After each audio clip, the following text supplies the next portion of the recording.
আসসালামু আলাইকুম। আমি রুহুল আমিন অন্তর। তো মানি কান্ট বাই হ্যাপিনেস, অর্থাৎ টাকা সুখ কিনতে পারে না। কথাটা কতটুকু সত্য?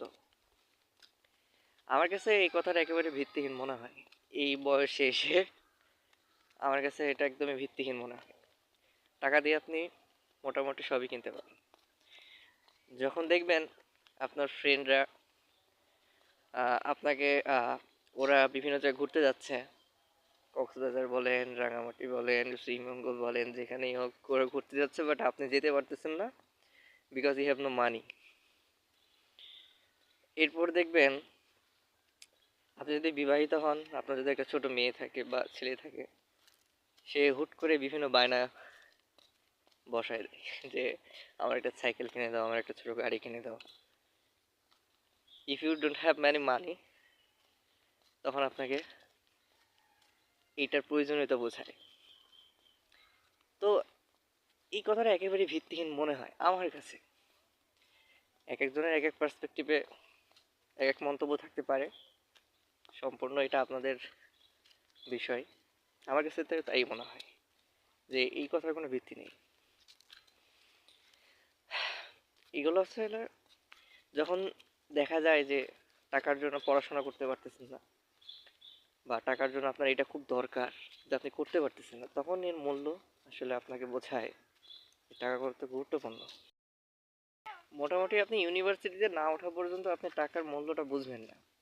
যখন ইউনিভার্সিটিতে উঠবেন, তখন প্রত্যেকটা পদে পদে প্রত্যেকটা মুহূর্তে আপনাকে টাকার প্রয়োজনীয়তা বোঝাবে যে টাকাটা কত গুরুত্বপূর্ণ।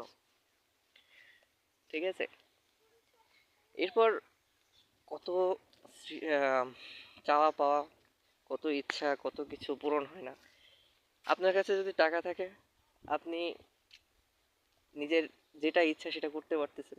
আপনি যেটাকে বলে ফ্রি, ওই যে মাঝে মধ্যে বলে ডিপেন্ডেন্ট উম্যান, মেয়েদের ক্ষেত্রে যেটা বোঝায় যে তারা মূলত ছেলেদের উপর নির্ভরশীল। তারা যদি টাকা ইনকাম করে দেন, তারা নিজেরা সেই ইন্ডিপেন্ডেন্ট হয়।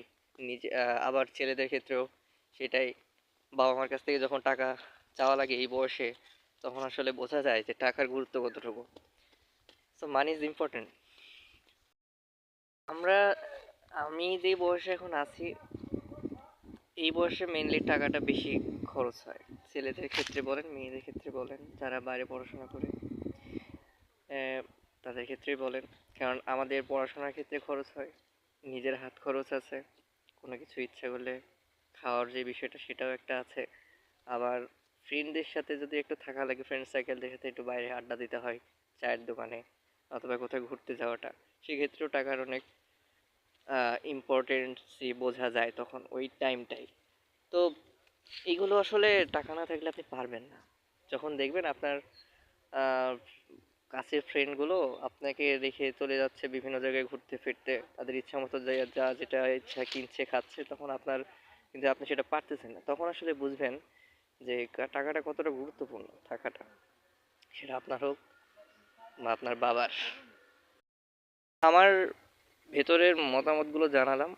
আমার যেটা মনে হয় যে টাকাটা কি আসলে সুখ কিনতে পারে কি পারে না, তো আমি আমার মতামতটা জানালাম। আপনাদের ভিন্ন মতামত থাকতেই পারে। তো এটা আসলে যার যার পার্সপেক্টিভে, যার যার উক্তি। এই তো। আসসালামু আলাইকুম।